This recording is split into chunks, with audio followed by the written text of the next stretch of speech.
Веднаш по османлиското освојување на Македонија, силен колонизаторски бран од муслиманско население, составено од турски етнички елемент, ја заплеснал земјата. Новите жители најпрвин се населиле во градските центри. Средновековните македонски градови веќе биле оформени и како економски центри и како утврдени стратешки средишта, во чија непосредна близина поминувале значајни патни правци. Поради тоа, најпрвен биле колонизирани градовите како најпогодни центри за контрола на христијанската градска околина. Најпрвен во нив се стационирале воените гарнизони, а за кратко време била воспоставена и новата администрација, составена исклучиво од муслимани. Поголемите македонски градови, како што биле Скопје, Серес, Битола, уште во втората половина на 15-тиот век биле со побројно муслиманско население. Освојувачите настојувале испразнетите населби да ги пополнат со своји лојални луѓе, како и со занаетчии и трговци чии активности пред се биле поврзани со понатамошните воени акции. Византискиот историчар од 15-тиот век, Лаоник Халкокондил, наведува дека султанот Бајазид I го населил Скопје. Доведувајќи многу турци од Европа и Азија, заедно со нивните жени и деца, со цел овој град да прерасне во база за натамошно ограбување и опустошување на илирските земји. Вакве активности, спроведувани од страна на моќни и влијателни личности за населување на своји луѓе во освоените градови, сигурно биле преземени и во Охрид и Штип, во кои се етаблирале познатите османлиски семејства Охризаде и Иштипзаде, а во Серес и Енидже Вардар, денес Џаница во Република Грција. Тоа го направил славниот војсководец Евренос Бек. Од Енидже Вардар, например во 1430 година, веднаш по освојувањето во Солун биле префрлени бројни турски семејства. Во комплексите на јавни згради што тие ги граделе, џамии, медреси, простории за учениците, јавни кујни и други, биле ангажирани голем број службеници и послуга, имами, муезини, оџи, учители, готвачи, послужувачи, без чие присуство овие институции не би можеле да функционираат. Исто така, најстарите пописни дефтери од 15-тиот век, составени само 6-7 децении по османлиското освојување, даваат бројни податоци за присуство на турски колонисти во македонските градови, кои се занимавале со занаетчиство. На пописот на градот Костур, од пред 1445 година, биле запишани 22 старешини на муслимански семејства, од кои 11 биле занаетчии. Од исто време и многу посугестивни се примерите со имињата на некои од градските муслимански маала, како што се Демирџи Јусуф, Бурекчи Али, Табак Давлет Хан и Сарадж Дауд во Битола, како и Тузџу Мустафа, Веледи Кујунџи, Казанџи Хајредин, Табак Шахин, Тузџу Сулейман и Сапунџи Јакуб во Скопје. Најважен елемент во колонизацијата на територијата надвор од градските центри биле јуруците, чие населување во Македонија особено било интензивно во 15-тиот век. Нивното доселување било на доброволна основа, но многу често за тоа стоела присила, мотивирана од воените, политичките и економските интереси на османлиската држава. Областите каде биле населувани најчесто биле покрај важните комуникацијски и стратешки правци во Македонија, како што биле Солунската област, Серско, Овчеполе. Освен економска функција, овие номадски сточари имале и важна воена улога, бидејќи дел од нив биле вклучени во посебна воена организација. Македонските јуруци биле организирани во два големи санџака, Солунскиот и Овчеполскиот јуручки санџак. Во секој од овие санџаци имало определен број воени јуручки единици, именувани како оџаци, во чиј состав влегувале по 30 лица. Се смета дека во 16-тиот век во овие оџаци биле вклучени 17.600 јуруци, додека вкупниот број на јуручко население во Македонија изнесувал околу 140.000 лица. Со тек на време, ова номадско население постепено преминало на седечки начин на живот, чие главно занимање, покрај сточарството, станало и земјоделството. Денес, наследниците на овие доселеници живеат во јуручките села во околината на Штип и Радовиш и во Овчеполе. Во време на османлиското владење во Македонија се доселило и бројно еврејско население. Бегајќи од инквизицијата во Шпанија и Португалија, дел од евреите од овие земји познати под името Сефардим, тоест шпански евреи, кон крајот на 15-тиот век нашле сигурно прибежиште во Османлиската империја. На македонска територија најмногу од нив се населиле во Солун, во кој кон средината на 16-тиот век имало речиси 3000 еврејски куќи. Поради тоа, Солун бил наречен град мајка на Израел. Во пописот од 1528 година за евреите во Штип е наведено дека пристигнале од Солун, а најверојатно и битолските евреи кои потекнувале од Португал и Арагон дошле преку Солун. Истераните евреи од Сицилија и Италија во Македонија пристигнувале преку Дубровник, а по Мохачката битка 1526 година евреи од Буда, Пешта и Алба Реал биле преселени во Кавала, Серес и Драма. Други градови од Македонија во кои се формирале еврејски колонии биле Скопје, Бер, Костур, Кратово, Струмица. Доселувањето на евреите значело не само збогатување на етничката структура на македонските градови, туку и поттик за побрз стопански и трговски развој. Попознати се два примери на присилно депортирање на домородното христијанско население од 15-тиот век, поврзани со градовите Охрид и Скопје. Во првиот случај, султанот Мехмед II освојувачот во 1466 година наредил во Истанбул да бидат депортирани охридскиот архиепископ Доротеј, заедно со многу охридски клирици и болјари, најверојатно поради нивното антиосманлиско дејствување поврзано со востанието на Скендербек. Депортираните охриѓани во Истанбул формирале свое маало, кое било наречено Охридско маало и кое еден век подоцна било регистрирано во пописот на населението на Истанбул. Во исто време, односно во 1467 година, биле депортирани и 15 православни семејства на Скопје.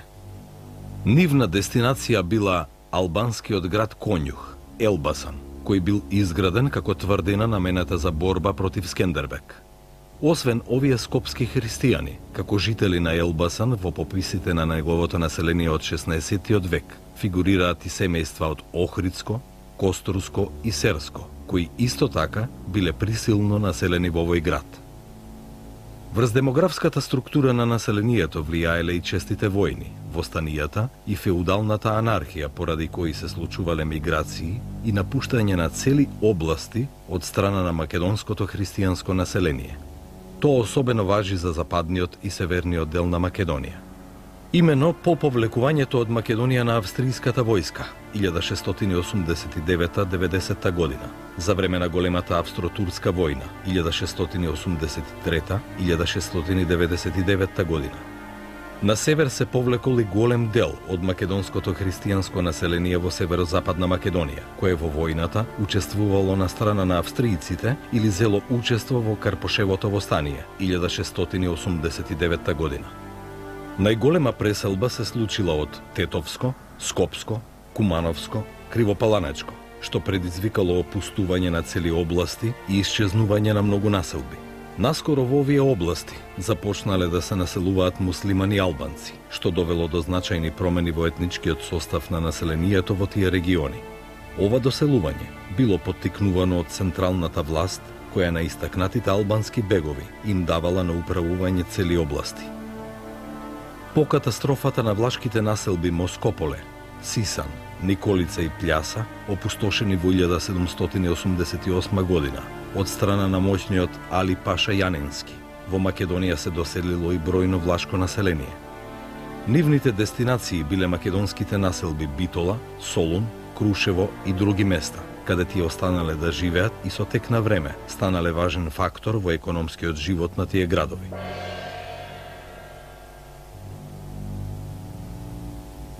Според шеријатскиот закон, немуслиманите во османлиската држава имале статус на заштитени поданици, но според важечките норми, тие немале никакви политички права. Не им било дозволено да се вработуваат во државната администрација или да служат во војската. Не смееле да носат оружје. Нивното сведоштво против муслиманите пред судовите било невалидно. Имале поголеми даночни оптоварувања од муслиманите и така натаму. Цела низа закони и забрани го регулирале облекувањето на христијаните и нивното однесување во присуство на муслиманите. Во исто време, градењето нови цркви, посебно во градовите, било забрането, а поправката на старите барала долга, макотрпна и не секогаш успешна процедура. Во вакви услови, кога верската дискриминација значела дискриминација и на секое друго поле, единствениот излез за многу христијани било прифаќањето на исламот. Процесот на исламизација во Македонија започнал уште од самиот почеток на османлиското владење и се одвивал со различно темпо. Тој може да се следи преку зачуваните пописи на населението, кои од почетокот на османлиската доминација па се до крајот на 16-тиот век ги правеле посебни државни комисии. Во тие пописи, исламизираните лица можеле да се препознаат на неколку начини. Прво, по тоа што кон новото лично име на новиот муслиман е додадена синтагмата «нов муслиман». Под 2. По тоа што покрај новото муслиманско име на новиот муслиман е додадено татковото христијанско име, например Мустафа Јован, Мехмет Петко, Хасан Стојан и така натаму. И под 3. Најчесто по тоа што на муслиманското лично име му е додадена синтагмата син на Абдулах, бин Абдулах, што значи син на роб Божји. Оваа синтагма всушност го заменувала патронимот на новиот муслиман и со неа се одбегнувало споменувањето на христијанското име на неговиот татко. Во пописите понекогаш се среќаваат села, во кои сите регистрирани муслимани го носат презимето Абдулах, што покажува дека сите тие порано биле христијани кои го прифатиле исламот. Во текот на целиот 15 век, процесот на исламизација течел бавно и се задржувал речиси исклучиво во градовите. Според пописите на населението од 1445, 1452-53, 1465, 1467-68 година, во повеќето од македонските градови не биле регистрирани исламизирани христијани, а исклучок биле неколку поединечни случаеви во Драма, Сер, Тетово, Скопје и Битола. Нешто поголемо присуство на исламизирани христијани може да се забележи во последната четвртина од 15-тиот век, но повторно тоа се мали проценти кои не представувале никаква закана за демографската предност на христијаните. Во исто време, исламизацијата во македонските села била уште послаба. Според пописот од 1465 година, во кој била опфатена југоисточна Македонија, меѓу вкупно 344 регистрирани муслимани, имало само 8 конвертити, а во 1467-68 година во скопските села имало 14 конвертити од 229 муслимани. Понатаму, во Битолската нахија биле регистрирани 5 конвертити од 93 муслимани. Во Прилепската нахија немало ниту еден исламизиран христијанин од 67 муслимани, додека во Велешката нахија меѓу 137 муслимани имало само 6 конвертити. Вистинскиот бран на исламизација на територијата на Македонија се случил во 16-тиот век и повторно. Исламизацијата била со многу посилен замав во градовите. Според пописот од 1519 година, во градовите од југоисточна Македонија, Штип, Струмица, Петрич, Мелник и Кратово, секое четврто муслиманско семејство порано припаѓало на христијанската заедница. Резултатите и од другите пописи за останатите македонски градови го покажуваат истото. Пописот од 1528 година за градовите Скопје, Тетово, Кичево, Велес, Прилеп и Битола покажува дека 335 муслимански семејства порано биле христијани, или во однос на вкупниот број муслимани во тие градови. Секое четврто или петто муслиманско семејство порано било христијанско, а таков бил случајот и со муслиманите во Бер, Енидже Вардар и Сервидже во 1530 година. Кога се навлегува подлабоко во 16-тиот век и просекот на исламизираните семејства се зголемува. Така во 1544 година во Скопје, Тетово, Кичево, Велес и Битола секој трет муслиман бил конвертит. Според пописите пак од 1569-70 година на градовите Скопје, Тетово, Кичево, Прилеп, Битола, Лерин, Костур, Бер, Енидже Вардар, Серфидже, Солун, Демирхисар, Неврокоп, Сер, Драма, Кавала, Штип, Струмица, Доиран и Кратово, запишани се вкупно 3019 исламизирани лица, што во однос на вкупно регистрираните муслимани е нешто повеќе од 1/3. Се разбира, не во сите градови тој процент бил еднаков, но податоците покажуваат дека средината на 16-тиот век е периодот кога процесот на исламизација започнал да се шири со поголеми размери. Така што процентот на исламизираните христијани по градовите може да се заокружи на 1/4 од градската популација. Процесот на исламизација во 16-тиот век се засилил и среде селското население во Македонија, иако не со иста динамика и не со исти размери како во градовите.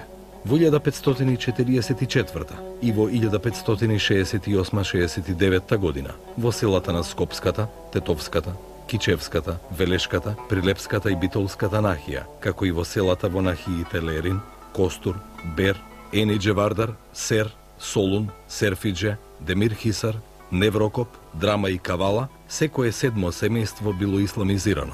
Во исто време просекот бил ист и на исламизираните во нахиите во Источна Македонија. Според пописот на Ќустендилскиот Санџак од 1570 година, во селата на нахиите Штип, Струмица, Петрич, Доиран, Берово, Кочани, Валандово, Куманово, Кратово и Тиквеш, меѓу 3809 муслимански семејства, имало 491 конвертит, односно повторно секое седмо муслиманско семејство порано било дел од христијанската заедница. На ниво на Македонија, само 3% од вкупниот број селско население било зафатено со исламизација, при што повторно таа исламизација не била насекаде рамномерно застапена, ниту територијално, ниту временски. Како карактеристични примери во Македонија, каде исламизацијата имала помасовен карактер, можат да се издвојат Родопскиот крај во југоисточна Македонија и Дебарскиот крај во западна Македонија. Прифаќањето на еден христијанин на исламот бил вистински празник за муслиманите во еден град. Еве како германскиот патеписец Ханс Шилдбергер во почетокот на 15-тиот век ја опишува церемонијата што се правела при преминувањето на христијаните во ислам. Кога христијанин сака да стане неверник, тогаш тој треба прво да го подигне едниот прст пред сите и да ги каже зборовите Ла илах, илалах, Мохамед, Русул, Уллах. На германски тоа значи Бог е семоќен и Мохамед е неговиот вистински пророк. Кога ќе го каже тоа, неверниците го одведуваат при нивниот највисок свештеник и тој треба да ги повтори горе споменатите зборови пред него, а потоа треба да се одрече од христијанската вера. Кога ќе го направи тоа, му облекуваат нова облека и свештеникот му врзува бела крпа на главата да се види дека е неверник. Затоа што сите неверници врзуваат бели крпи на главата, христијаните кои се заробени сини, а евреите жолти. И кога народот ќе се собере, главниот свештеник го качува на конј оној кој станал неверник. Простиот народ треба да јава или да оди пред него, а свештениците зад него. Со нив заедно одат и свирачи, трубачи и барабанџи и го шетаат низ градот, а две верски лица јаваат до него. Неверниците викаат во еден глас и го фалат Мохамед. И кога ќе стигнат до некоја улица, двете верски лица му ги кажуваат следните зборови. Има еден Бог, Месија, Христос, негов слуга, и Марија, негова прислужничка, а Мохамед е неговиот најсакан пророк. Откако ќе го рашетаат на секаде низ градот, го внесуваат во храмот и го обрежуваат. Ако е сиромашен, собираат за него многу подароци, а крупните господари му оддаваат посебна почит и му обезбедуваат богатство што го прават само за да привлечат што повеќе христијани во нивната вера. Исто така, кога некоја христијанка си ја менува верата, ја носат кај главниот свештеник и таа треба да ги каже горе споменатите зборови. Потоа свештеникот го зема коланот на жената, го исекува и од него прави крст, врз кој жената гази во рок од 3 часа. Се откажува од христијанската вера и потоа ги кажува горе споменатите зборови. Ширењето на исламот во балканските поседи на Османлиската империја било тесно поврзано со политиката на Османлиската држава. со социјално-економски и идеолошки фактори и со многу локални специфики. Сето тоа предполагало различност и во формите и во методите на ширењето на исламот. Но еден од основните фактори кој постојано бил присутен во процесот на исламизацијата и кој имал најголем придонес за конвертирањето на христијанското население кон владеачката религија бил даночниот систем. Даночниот притисок бил поголем врз христијаните во селата, бидејќи рајата во градовите имала повеќе можности да му се спротивстави или да се обрати до органите на власта присутни таму. Поради тоа, може да се каже дека основна и речиси единствена причина за исламизацијата на рајата по селата бил економскиот фактор, односно неможноста на друг начин да се избегнат даночниот притисок и тешките услови за живот. Во економско-пасивните краишта, каква што била, например, Дебарската каза, ваквата причина доаѓала до полн израз. Кон овој основен фактор за исламизација треба да се додадат уште неколку моменти. Тука пред се е присуството на дервишите, кои играле значајна улога во поттикнувањето на исламизацијата, а особено на бекташискиот дервишки ред. Со своите проповеди за еднаквост на сите луѓе, толерантен однос спрема другите вери, со нивната догматска блискост до верувањата на балканските христијани, сред кои се уште биле присутни паганските обичаи, тие успевале да убедат дел од посиромашните христијани да го прифатат исламот. Дервишите всушност биле алтернатива на официјалниот сунитски ислам, со имидж на сиромашни божји слуги, кои живееле надвор од населбите и кои биле во судир со официјалните исламски представници. Тие биле окружени со ореолот на маченици и за нив биле создадени легенди и верувања дека имаат чудотворна моќ. Нивните гробови станувале култни места кои биле посетувани од муслиманите и од христијаните и каде биле барани чуда за спас од несреќите. Токму во врска со оваа улога на дервишите, постоело предание во реканското село Жировница. Според тоа предание, двајца дервиши наречени бабалари дошле од Иран со османлиската војска и се населиле во близина на селото. По еден грабеж на сета стока во селото, бабаларите излегле пред селаните и им рекле дека нивната стока се наоѓа негибната на одредено место во планината и дека треба да појдат таму и да ја најдат, а дека плячкашите ќе бидат казнети. Кога селаните отишле на местото одредено од бабаларите, ја нашле сета стока. Тогаш тие ги повикале дервишите да се населат во селото, но тие останале во својата колиба, од каде што правеле чуда и го штителе населението. Кога умреле и биле погребани, се запалил оган на нивните гробови кој што ноќе постојано се палел сам од себе, пошто тие станале култно место, посетувано и од муслиманите и од христијаните, каде се барало лек против несреќите. Успехот на исламизирањето бил уште повеќе загарантиран, доколку новата вера била прифатена од највидните и најбогати христијани во едно населено место. Исто така, за ширењето на исламот во предвид треба да се има и општествено-политичката ситуација на соодветна територија. Имено, и по задушувањето на востанието на Скендербек во Дебарската и во Охридската област, имало постојани бунтови поради што османлиските власти преземале разни мерки за смирување на овие области. Меѓутоа, не секогаш ги добивале посакуваните резултати. Поради тоа на крајот се прибегнувало кон идејата за исламизирање на непокореното население. Елбасанскиот кадија во 1572 година соопштил дека само вистинската вера може да ги вразуми овие неверници кои се подаваат на венецијанската пропаганда. А Дебарскиот кадија во 1573 година напишал: се додека се ќафири, христијани или неверници, тие ќе се бунтуваат. Поради тоа власта започнала засилена пропаганда за ширење на исламот сред ова непокорно население. На оние што го примале исламот како награда им следувале даночни олеснувања, што ги уживале муслиманите, а некои дури добивале и тимари, со што преку ноќ тие го менувале својот статус и од обична раја станувале припадници на феудалната класа. Најважното од нив секако било ослободувањето од плаќањето на најтешките даноци, арачот и данокот во крв, односно девширмето. Ваквите придобивки, кои се добивале преку ноќ, не можеле да не влијаат силно врз останатите, особено посиромашни христијани. Исто така објавата на султанот Селим II за ослободување на секоја христијанска куќа или заедница од даноци и други намети, ако еден неизин машки член ја прими вистинската вера, бил голем предизвик за многу христијани. Начинот на кој исламот обстојувал сред новите муслимани исто така е интересен феномен. Имено бројни се елементите кои дури и денес можат да се препознаат во животот на муслиманите, а кои имаат христијанско и паганско потекло, што укажува на фактот дека процесот на исламизацијата не одел ниту брзо, ниту едноставно. Тој процес обично поминувал преку фазата на двоверство или криптохристијанство, која можела да трае долго по прифаќањето на новата вера. Во таа фаза, новите муслимани настојувале да ја задржат врската со старата вера, негувајќи ги старите обичаи, верувања и традиција.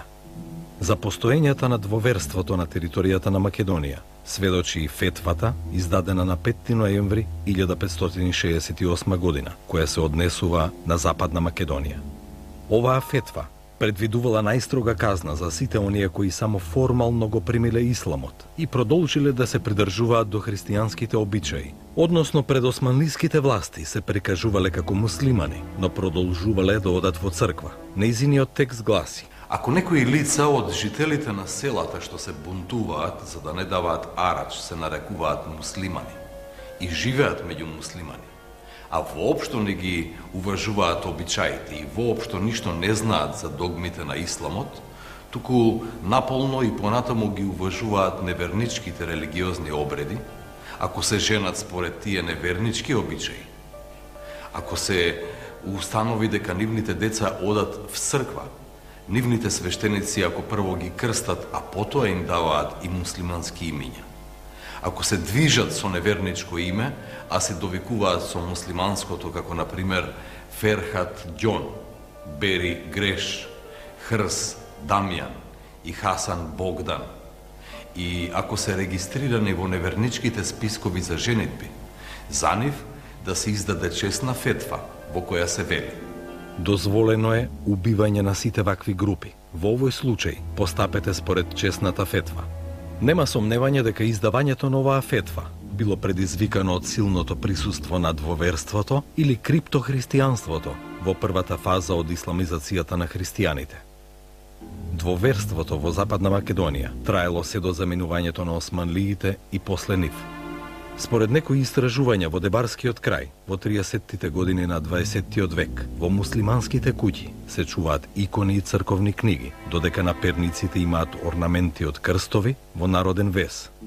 Источниот агол од куќата го викаат кандилово место, а некои куќи имаат и кандило, иако се муслимани. Сите жители од овие села знаат дека биле христијани.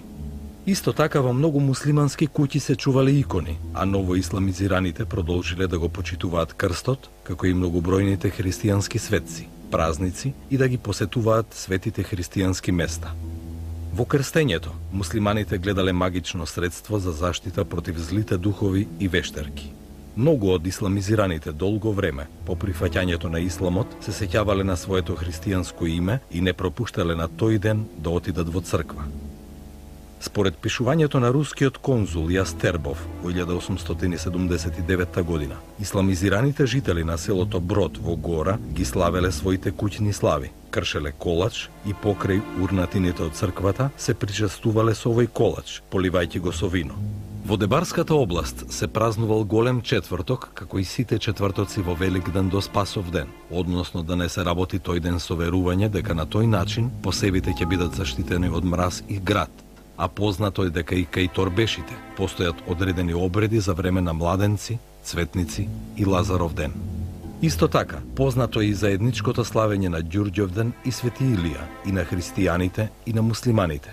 Во врска со името Илија, народната традиција ја поврзува и со исламизацијата преку поговорката «До пладне Илија, од пладне Алија». Место на посебно почитување и кај христијаните и кај муслиманите бил гробот на Свети Наум во истоимениот манастир на Охридското езеро. Припадниците на бекташискиот дервишки ред во лицето на Свети Наум го почитувале својот Сари Салтук. Конвертитите исто така многу тешко се одвикнувале од навиките поврзани со исхраната, така пиењето алкохол и јадење свинско месо не биле табу за нив. А бекташиите јавно ги прекршувале овие забрани. Феноменот на двоверство може би најдобро го покажува следниот пример. Кога некои селани од Западна Македонија во втората половина на 19-тиот век биле запрашани од која вера се, тие одговориле: ние сме муслимани, но на Богородица. Една од причините за ширењето на исламот меѓу христијаните била и слабата црковна инфраструктура и недоволно силната христијанска догма кај христијаните. Имено во народната култура и традиција на домородното христијанско население, кон кои се прилагодувало и локалното свештенство, многу повеќе доминирале обичаи и верувања кои произлегле од паганизмот и традицијата, отколку од цврстата христијанска догма. Кон тоа придонесувале и законските пречки, наметнати од страна на османлиите за градење нови христијански храмови. Ако се погледнат не само османлиските, туку и изворите од друга провиниенција, ќе се види дека во нив фигурираат само старите храмови, познати од предосманлискиот период, кои од друга страна го изгубиле своето влијание и авторитет и чии активности биле сведени во рамките на голиот опстанок. Значи, немало можности ниту за проширување, ниту за обновување на старата предосманлиска христијанска инфраструктура, која посебно во селските населби не била силно и доволно разгранета, ниту пред доаѓањето на османлиите. Поради тоа, домородната христијанска култура и верувања, поттикнати со економските привилегии, можеле многу лесно да преминат во друга димензија, која не била премногу различна од нивната, без при тоа да претрпи поголеми потреси. Ваквото конвертирање од една народна култура и традиција, полна со бројни пагански верувања и обичаи, во друга, полна со верувања и обичаи кои имале исти или слични корени, но која носела привилегии и полесен живот. Не било толку многу прашање на верување и убеденост во одредена верска догма, колку што било акт на рационалност. Уште повеќе што станува збор за потполно неписмено население, обременето само со помислата и потребата од обезбедување на својот опстанок. Конечно, кога се зборува за процесот на ширењето на исламот меѓу христијаните, треба да се истакне дека тој не бил резултат на насилна систематска исламизација, смислено спроведувана од страна на државата. Сите зачувани османлиски документи упатуваат на тоа дека новите муслимани доброволно стапувале во новата вера и при тоа била запазувана одредена процедура. Еве како според официјалните документи гласел документот на христијанските поданици кои доброволно го прифаќале исламот. Ваше Величество, честити и среќен султане мој, бидете здрав. Јас, вашиот покорен слуга, сум од казата Серес. Пред известно време бев огреан од светлината на исламот и ја имав честа да станам муслиман. Мојата молба до мојот семилосен Господар е да ми даде средства за живот и за ситни трошоци. Наредбата му припаѓа на мојот семилосен Господар, ваш слуга. Одговорот на големиот везир гласел да се дадат средства за вредноста на облеката за еден човек како што е вообичаено. Наредба 31 јануари 1722 година. Ќе дадеме уште еден пример. Ваше Величество, честити и милосрден султане мој, бидете здрав. Јас, вашиот покорен слуга, бев удостоен со честа да го примам исламот во вашето честито присуство. Повелете да наредите да бидам обрежен. Јас, вашиот слуга, имам парични тешкотии и ве молам да се смилувате над мојата положба. Повелете да наредите исто така да ми бидат пуштени средства за облека и да ме наградите со вашата милосливост. Наредбата му припаѓа на мојот Господар. Вашиот слуга Хусеин, новиот муслиман. Одговорот на големиот везир гласел да се дадат средства за вредноста на облеката за еден човек, како што е според законот. Наредба 3 мај 1722 година. Се разбира, употребата на сила од страна на локални моќници или на представници на локалната власт за насилно наметнување на исламот не може да биде исклучена. Познат е случајот на Ѓорѓи Кратовски, кој на 10 февруари 1515 година бил спален на клада во Софија затоа што пред исламските достоинственици и пред собраниот народ одбил да премине во ислам. Сите православни цркви од тоа време го прогласиле 18 годишниот Кратовски маченик за светец и го славеле. Во 1795 година била погубена и Злата Мегленска од мегленското село Слатина, поради тоа што не сакала да се омажи за турчин и да стане муслиманка. И таа од страна на црквата била прогласена за светица и маченица. Исто така, во протоколите на Солунскиот и Берскиот кадија има бројни записи за насилно исламизирање на христијански жени и моми, Карактеристичен е случајот од 1793 година со жената Виргинија, ќерка на Ѓорѓи од лагадинското село Сухо, која првин го примила исламот, но потоа се покајала и се откажала од новата вера, поради што била затворена. Сепак, најпосле таа се вратила на исламот, го добила името Хатидже и била дадена да живее во куќата на чевларот Махмуд. Вакви примери се бројни во кадиските сиџили и во други македонски градови. И тие покажуваат дека процесот на исламизација, поттикнат од различни причини и спроведуван преку различни методи, траел речиси до крајот на 19. век.